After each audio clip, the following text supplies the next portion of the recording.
last 2 weeks no na me pesa me ka ma me Agradaa asem won to me ka ana wa ma me won to me ka da bi o de way ya we ya won to me ka na won to me ka to me ka na me di me opinion pesa me kasa opinion da bi o won to me see me kwa say ana ya won to me ka won to me ka ana ya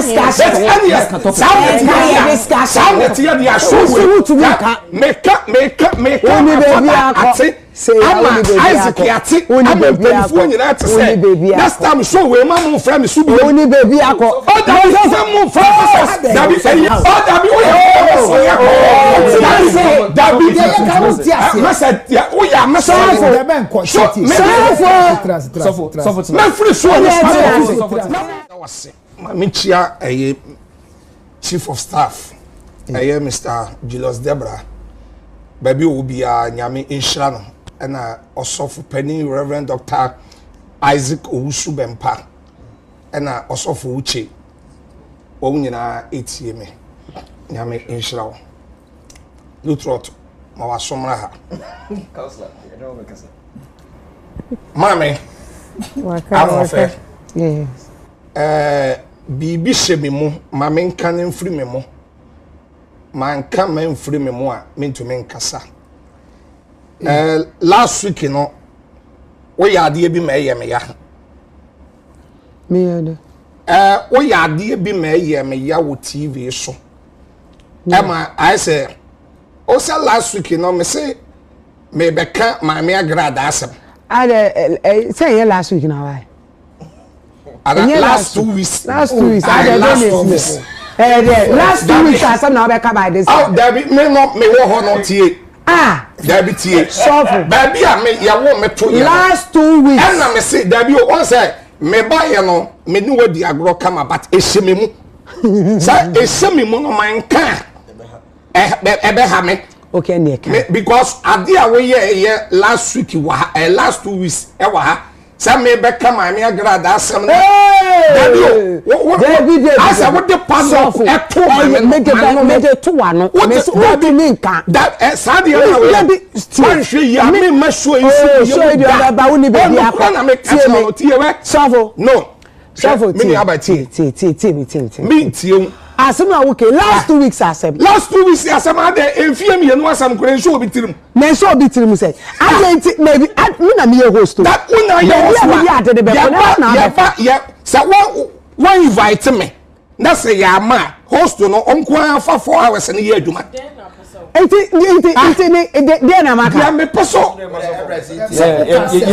only adamu obeka na me peso obeka na onu so woni ni tiu dey na den me woni tiri okay enti sofu ka se mi tiu enti me address gifty address mo address me se mi tiu dia me pesa me cancel dia me pesa me cancel last 2 weeks no na me pesa me ka ma me Agradaa asem won to me ka ana wa ma me won to me ka da bi o de way ya we ya won to me ka na won to me ka to me ka ana me di me opinion pesa me kasa opinion da bi o won to me see me kwa say ana ya won to me ka to me ka ana ya discussion ya dia show me ka say Isaac yati I'm a beautiful nyina to say next time show we ma mo friend me so be oni baby akọ o da bi say mo friend da bi say ya bi bre boko da bi me mani abre na person ka me na say Empress and she ya it's day now for sabi asem no person ka me say me monka wo ma me nka eni na me so me person be tell wo so me so me tell masa asra wo ma me nka da bi me ba cho so last time be a show me ma so you be so for answer na be ba show we yes no discussion what will ye be ka ewa ha asem na person who send me me ba asem na wo person wo kan na ka discussion no last 2 weeks no obi answer ni me bibia obi answer ni bibia na abetena ha now the mabetena na said you would beto ameme no you are the host you know ba na be kan dey who your host enti you beto ameme no ye ba be ka trending issues that last 2 weeks na you know weeks ago na we ba no ya ma topic say topic we ni e ba be kan me ba nipa no ofre o na ye producer Eiii e no ofre wo it wo ba asem o person o kan Anyway, ni mu ame ne wo beka nti ni idea bia wa asam na beka ena me so asam na beka me nti me person na discuss ena me say training issues na ne yeka so yeka training issues a maame ne dia na Agradaa dia ne na enye training issues ade say me so me opinion me to me opinion ma no opinion to me opinion eno na me kasa dia wo ye no me say dia wo ye no dabi dia wo mo say dia wo ye no eye me ya anya me de eye me ya pa ivi esemi musa ebe pem ne yetimi next time bia no ebe ya me so ni su be woni baby akọ credo no woni baby akọ o dabi o ya dabi masa ya o ya masa de ben ko shoti me free so ni na mo phone show ya so woni atena dabi nyama bi o wa atade na kire yeah atade na be woni atena sa o ya me ni be problem o ya me ni be problem don't do that so for tinase adan na dabi so for tie obi dia ba pasi ka obi dia ba pasi ka obi dia dia na samba adentia sesi ali me kwakra ne se David Empress meba so for Oma George nkasa me neighbor no so na asa assembly na afa court ndi ekeka ho amanfo kan ho asem wo hama they themselves at the problem everyone into the software we dey mesre na me ni ha last 2 weeks na me ni ha into no mesre se wo dey me bra penyin ne me pacho so wo dey mainland mesre into no ebia sade asem na kofa court na de ekeka ho a ebinum akode fiase na de ekeka ho ntino ebia na enu ntina na presenter so on petrol so for meba o de trouble ebia no nso on trouble entina no on pese mo be maso me sure say ebia na no ponte iziga na ka line up no ebia na enu ntina na enka ho no nanso ebia obofum so no so mo ancheche mu sa nkyerɛw entina we de mesre amanfo wo hwɛ yɛn o ade na empinyu ye wo mu say senior on trouble a me trouble debi na ye wo mu say me pacho enye wo no any maame ni issue no ai wo court na me Kumchacha me be kan wasemo debi enye no ko na America enye no ko na America na sabe ete no maame na de fa ne ho bia da court sabe court akewie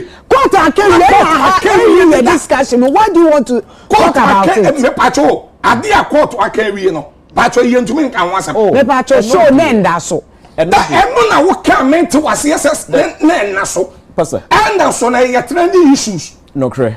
You are right. Nanso. Me pacho. Me so 1 minute. So for boko. They see any answer gifty. Also the credo 2 na no. Anyana de. The credo ni bi basa. Credo ni to be bio. Then you be for that discussion. No, so credo na the me pacho tie. Me na me host. Say ye discuss we ni mamia. Say ade we ni e ba be ken na. Because research we sua ade asana ma betna it is the odi ba me sua ho ade what mean be implement wo me so ena dia enka wo so no de ye ka wa no e was so tia se esa oba ene ade ni ye wa no rules kan wo gift or dem come to us or say gift ye why ade bia ma na ya so the credit to na no last 2 weeks one can be was work kini kura ma fama ahanti say one fan bo say so for mate no de enye on ka so be ka but all come yakura make sabi listen to me afaki listen me yakura make don't to me yakura so listen me yakura make me pato me say no mani bisa ne so all ban and discussion e come integrate no be so wan nyina me fele mu nyina e na wan kasa so me ne what na fiye de ntimi sala kan nya sa kan ne show no na sai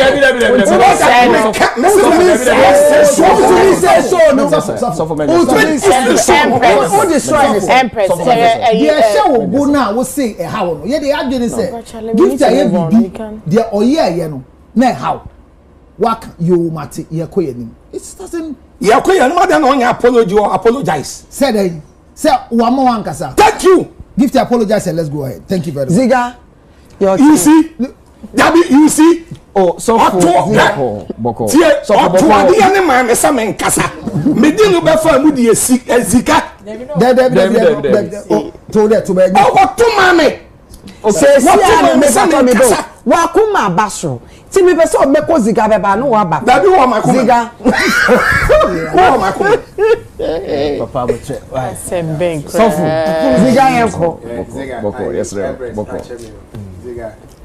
Obekasa bewie, obesan aba, obesan kofa aba. Ekro tawa yemi ekro no na enwu. Ememfa asawa nto so ko. Ekro bi eni o. Wo dia ma me nkozi ga so mpacho. Mama 1 minute mpacho. Meet you. Prophet. Mpacho. Fache. Say last 2 weeks na assembly. Pacho o ya ne lawyer. Me pacho. O dabi me person de wo no aye no. Dabi. Na wo tema me. Me person de wo no aye no. Wo no tumi kasa bia. Na me wi abetima se. Mpacho. Efia ne ye adwuma. De see ma wo bo anyo so no. Efia ne see. E na me stress wadaroma. Yesrew.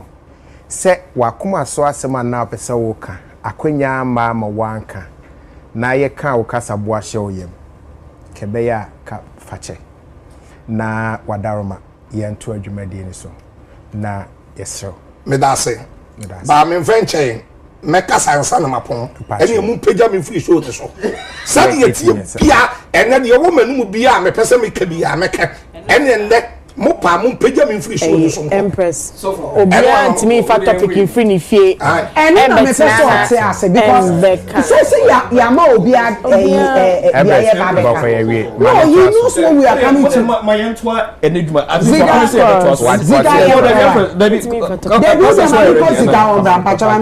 okay what the uncle Ziga okay yenko Empress mama my some week Empress there behind why some we want so oh Devio nipa na opese ye ka na ase nipa mini nipa wo court yeah ma we say me discuss no oh dabi hey okay Ziga Empress to boss Ziga ngwe ye de energy ne adwene ne yeah ade we energy ko visi ba na anya na drain ese ye nyabuta say ye back to the issue Empress